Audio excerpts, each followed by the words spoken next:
I'm Jennifer Kennedy, the lead for quality at CHAP, and welcome to this month's CHAPcast. Today I'm speaking with my colleague and friend, Bobbie Warner. She is going to tell us a little bit about herself, I hope, and what her role here is at CHAP. Welcome, Bobbie.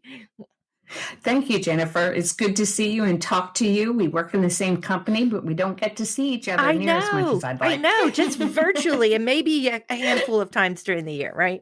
Exactly. Well, there might be some of you out there that know me because I've been with CHAP for 14 years. And I'm currently working as Senior Program Manager under the Center for Excellence. I've had the opportunity to do that. And most of that time, I'm conducting educations. You may have attended our accreditation intensives or our operations certifications that I do participate in. And I enjoy doing those very much. But part of what I also do is oversee disease management, which is new certifications for us and has been really I've enjoyed learning something new and putting that together, and so that's where I am now. But I started in 2019 as a site visitor and went through the roles of site visitor, senior accreditation manager, director of accreditation, director of education, and now I'm here 14 years later. So I bring a wealth of experience, Jennifer.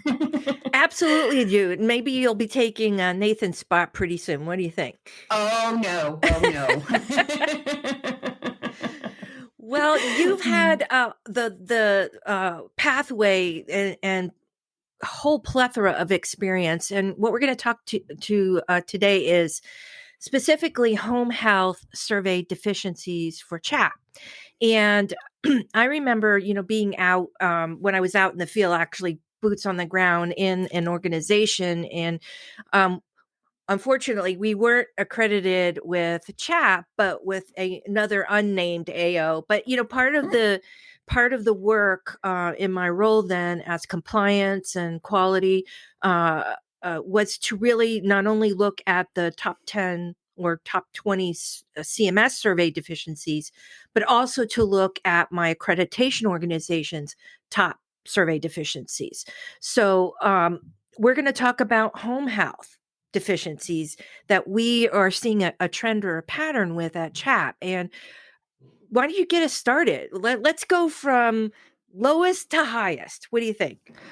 All right, I think that sounds great. And one of the new surprises for me in looking at the data for 2022, just so everyone is aware, what we've done is taken the home health surveys, site visits that have occurred in 2022, and pulled all of that data together to gather these top 10. And the number 10 is actually a new one for us on our list this year. So it's APC 9IM3, which is related to the agency making sure that they promptly alert the relevant physician to any changes in the patient's condition. Oh, no. Oh, yes, I know. Well, that's how I felt about that too. So, I think that bears at the crux of ensuring that we're meeting patients' individualized needs, as we go from routine visit to routine visit, right? And that is very concerning to me. Yeah, I want to say, I said that was an APC, that's assessment plan, care planning and coordination. Right. And those are three key components, right, of providing patient care. And I wonder if you're surprised, Jennifer, at what percentage of findings are identified in APC. Give me a guess. Percentage, not number, right? Right, percentage. 25? Oh, I wish. 44%. Oh my gosh. 44% of all CHAP findings for home health are identified in this chapter. So if you were a provider and you heard that, Jennifer, I bet you would want to look at those and consider those in your quality program. Oh my gosh, I sure would. I would want to know if I'm, where I fall in that percentage or if I fall in the percentage. Yeah. Absolutely, absolutely. So number 9 is the second most cited chapter or key performance area in our home health standards. It's care delivery and treatment. So it's the actual provision of that care that is set up through the assessment and care planning and coordination. And it's by all skilled disciplines and your home health aide. And the standard that's cited number 9 is related to the aid providing services as ordered and consistent with their competencies. And so that's CDT.7.I.M7, and it goes with GTAG 800. So it typically isn't the competencies that's the issue there. It's typically the aid providing care as per the plan. Right, right. And that tracks, with what I've known in the past. And also, we've been seeing some of that on the hospice side as well. Yes, we have. You're absolutely right. In fact, there's a lot of similarities between the service lines in regards to what's found to be at the top. Okay, next one. You're not going to like this one either, Jennifer. You ready? Okay, shoot. Okay, all right. Keep in mind, we're in the midst of a pandemic where we are making concerted effort over infection prevention and control. Yes, IPC number 8 is IPC.4.I.M1 that correlates to the GTAG 682. And it's the use of bags used to carry equipment and supplies into the patient's home. Oh, Jennifer. Looks like people should bring out the old bag technique education for a basic, right? Oh, God. Absolutely. And look at the type of bags that are being used, right? We don't want a burlap bag that's a single container. That doesn't work real well. All right. Now, in number 7 for us is still an APC. So you're going to find that 5 of these top 10 are in that key performance area. And this one's related to the comprehensive assessment, including a medication regimen review. Are you surprised by that? You know what? I'm not, actually, because, again, I've seen this before, and I've seen it on the hospice side of the house. And, I wonder if staffing shortages have an impact on this, where everyone is trying to push their staff to maybe work a little quicker, take on more cases, and maybe some things are falling through the cracks. Could be, maybe not. Maybe that's just one variable, right? Well, I think that the home health organizations need to realize that there is an additional variable with Oasis E, and there's a big input in regards to high-risk medications and interventions that need to be done when they've been identified. So I think that might be a good place for an organization to conduct a little bit of a focused audit to ensure that those requirements are being followed. I agree. And it wouldn't be such a bad idea, maybe just to think about just keeping that, even if they do a performance improvement, right, and get it all straightened away and sustainable, but, keep an eye on it in case they want to bring that back as like an annual quickie session, education session for nurses, Yes, totally agree. You know how it is. You take your eye off one area you've been working on, and as you're focusing on another, what you worked on before is starting to fall. Yep, absolutely. Okay, number 6, we're back to infection prevention and control. And all right, we already had one related to the use of bags. What do you think this one is? Is it prevention? Is it prevention? Yep, it's prevention. It's that prevention tag G682 in relation to hand hygiene. Oh, no. Oh, yes. Oh, yes. boy, that is not good. Well, the only good thing is that it's consistent, I guess. So we constantly, I think you talk about, revisiting a performance improvement project year after year. We find infection prevention and control and these 2 tags on the list, right? So that should be one that you always look at. And I like what you said earlier about staffing could be part of the issue right now. Mhm. I'm also thinking contract staff, but the best way, we talk a lot in accreditation intensive that the best way to evaluate hand hygiene, bag technique is by observation in the field, Yeah, yeah. right? I mean, you And can't trust that people mhm, are just doing it. I hate to say that, right? Even though they are professionals, but we can't trust that. And it saddens me after 3 years of having high intensity sort of response from an infection control standpoint that this is like the basic, Bobbie. Wash your hands, right. right? Agreed. Agreed. I had classes last week, and the one attendee said, "I can teach my 3-year-old granddaughter to appropriately wash her hands. How come we can't do that with our staff?" I was like, I can't answer that Oh, man. question. Oh, man. All right, number 5. Now, the good thing about number 5 is it used to be number 1. And from my years of doing top 10 with CHAP, I happen to know that it was number 1 for several years in a row. Mhm. And it's related to PCC.2.I.M1, which is where all the required elements of the patient bill of rights are located.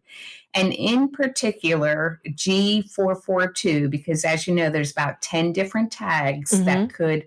could come about there. The one related to the patient having the right to receive written notice in advance of care being furnished if there is a possibility of non-covered care, or in Yeah, advance of reducing or terminating care. So whenever there's changes, right, in that right.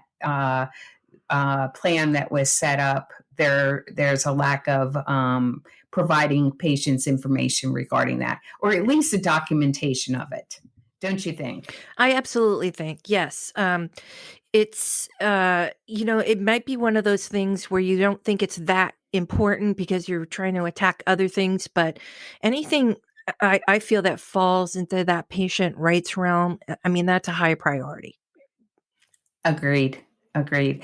And I do think lots of times it's just lack of documentation. But unfortunately, as we were all taught, Yeah. no matter what service and discipline I you know what you're are, gonna say. if it wasn't documented, it wasn't done. Right. Oh, I think we all get tired of hearing that. Okay, so now we're up to number 4. We're getting up to towards the top of the line here. And number 4 was APC 11.I.M3, and it's related to the clinical record, including transfer and/or discharge summaries within the required time frame, with evidence of the date being sent. So you have to complete those summaries. You have to send them to the appropriate place, either a facility if the patient's being transferred to a facility, or to the primary care physician who's going to care for that patient afterwards. The whole purpose is that continuity of care and ensuring the patient's needs are being met as they're discharged. And unfortunately, I think it's more the time frame that, it's 5 days for discharge, 2 days for a planned transfer, and 2 for unplanned transfer once you know it that transfers occurred. Because I can't tell you in the field, boots on the ground, how many times I came to a patient's home and found out that they had been transferred to the hospital in the since my last visit, right? Right, right. So you're not responsible till then. Okay, number 3, here we go. Okay, G710 under CMS. Skilled professionals follow the plan of care, including following physician's orders. Oh, boy. Yeah. This sort of, Yeah. connection to number 10, is there? I'm seeing like Yes. a connection Yes. there. Oh boy. Mm-hmm. That makes me I, take I pause, I have to say. I gotta agree with you, and it's just not following the plan of care, and I think lots of times, getting those physician orders that come in after that plan of care has been developed, and Mhm. ensuring that coordination between your disciplines occurs, so everybody's aware of the change, right? Um, Absolutely. I know that I used to see this a lot with wound care. That's a tough one, because you might have a wound that, um, it's not responding, you have order changes, you're changing the dressing type, um, and I get it, things fall through the cracks, you're busy, maybe the nurse didn't document in a timely fashion or forgot altogether, didn't make the communications, but still, all of this, when you come in as an objective person and you don't know the situation and you don't know Mrs. Fuddlebottom, right? And you don't know her wound. Yes. This all looks disjointed and it looks like you don't know what you're doing.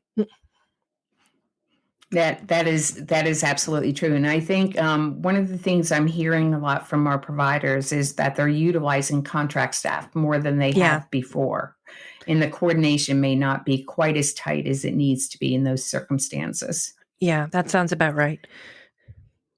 Okay, number 2. All right. APC 8IM3, and there are like 5 different tags that are associated. This Mhm. particular standard is where all the written instructions are supposed to be provided to the patient. And 614 is specific to the visit schedule. That includes the frequency of visits by the personnel and contractors. So, not having a current visit schedule, Jennifer, is key there. What do you think might be causing that? Well, first of all, I'm thinking we have patients of all types in home health, older adults, mid-range, but still, they have to know when somebody's coming, right? That's just really important, or they don't feel like they're receiving the kind of care they should be receiving. Why do I think that is? Do they forget to update it? Are they going too quickly? Again, can this be linked to staffing and contracting? I think Hmm. it could be a lot of different variables there. I agree. I agree. And I think sometimes, everyone's real good at getting the initial schedule, like maybe a calendar up on the refrigerator, or however each organization is going to do that. But the update of that is what falls apart a little bit there. Right. All right. Here it Now is. we're going to number 1. You ready? I'm ready. I'm Okay. ready.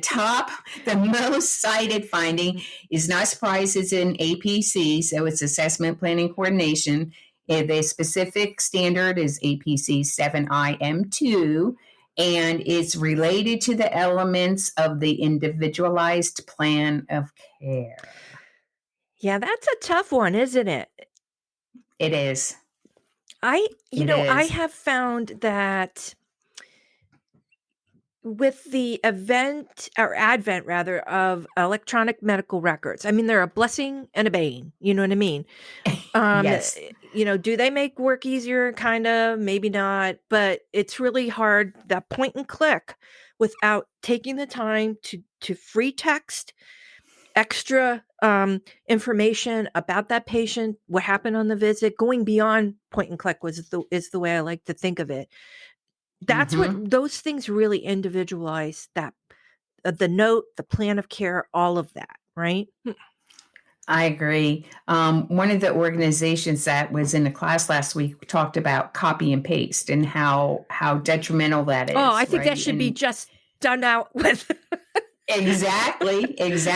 And they were getting payment denials based on Yep. copy and paste, right? So, what seems to be there to make life easier for the clinician is not necessarily doing so and doesn't always help when it comes to payment. So, Yeah. there's a couple of elements of the plan of care that are commonly cited, and one is no surprise, like we talked about before, medications. Hmm. Okay, and there needs to be an inclusion of over-the-counter medications, herbals, all of those vitamins, all those pieces, and they sometimes get missed.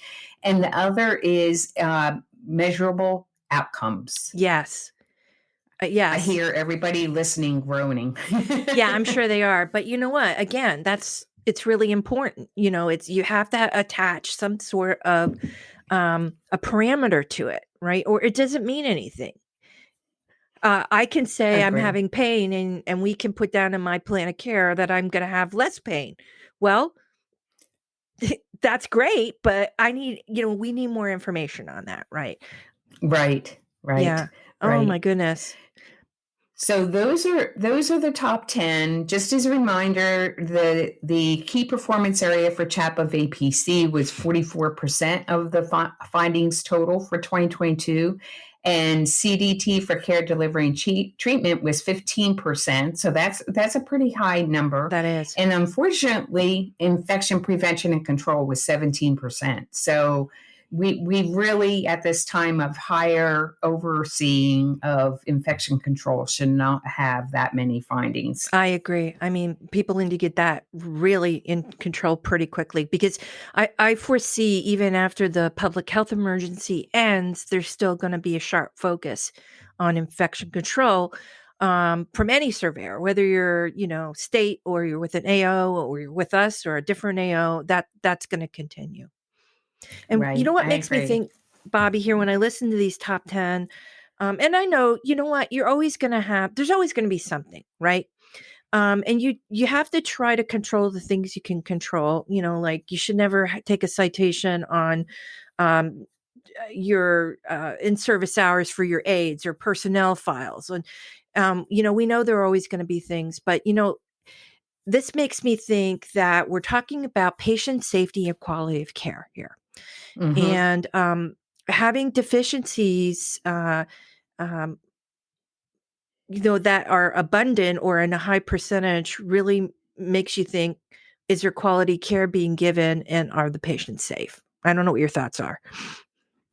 Well, I think my thoughts are, you and I both know that CHAP has made a significant revision of our standards to really be focused on the quality and safety of patients, right? Right. And I think that focus is shown throughout our standards, in that that's what our standards relate to.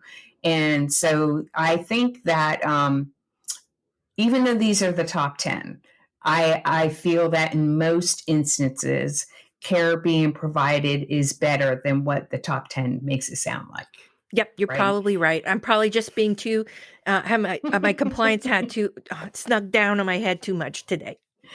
Well, we need people with their compliance hat down on their head, right? So that we can move these individual markers here. Absolutely. Absolutely. Well, Bobbie, thanks so much for joining the podcast and sharing this important information today. Do you have any closing thoughts for our listeners? No, guys, one of the things I would say is there wasn't a finding related to quality in the top 10. But I'm here to tell you that, and I think Jennifer would agree with me, that if your quality processes, you have good sound processes, and you have good mechanisms in place for evaluating the care of your staff, you won't be one of the organizations who are getting these findings. You will have sound processes in place, because a quality program can identify all of these. Absolutely. You just got to keep moving ahead and trying to be the best you can be. All right. That's Well, all we all want to do. absolutely. All right. Well, from Bobbie and myself and the rest of the CHAP team, we thank you for taking time out of your day to plug into our podcast. Hopefully, you're able to take away a small pearl of wisdom from our topic today. Stay safe and well, and thanks for all you do.